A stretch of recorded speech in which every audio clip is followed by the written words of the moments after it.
It will absolutely save lives. That's the message from the parents of a local Marine killed in a vehicle rollover accident during training. They're talking about the Government Accountability Office report on military training accidents just released today. It comes 4 months after WUSA 9 first brought you Connor McDougal's story. Here's investigative reporter Laura Geller. This GAO report is more than 100 pages and includes 9 recommendations for how to prevent military vehicle training accidents. The family of a local Marine has waited 2 years for this document. Each time I have to read and remember what happened to Connor. We never saw his face again. Michael McDougal and Susan Flanagan's son, First Lieutenant Connor McDougal, died when the Marine Corps vehicle he was training in rolled over in 2019.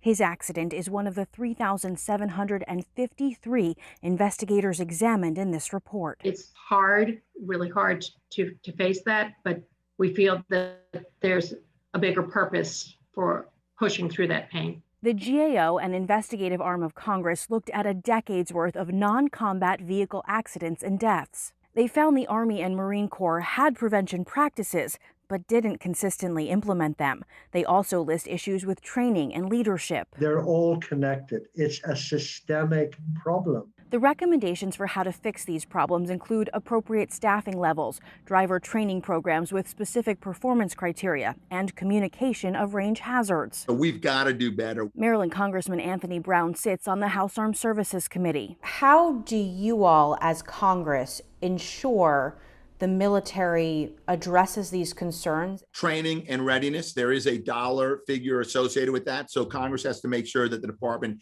has the resources. Congress has to do the oversight. So we've got our work cut out for us. Connor's parents feel there's one goal here. We are not here to attack our defense forces. It's the last thing. We want to make it better. Laura Geller, WUSA 9.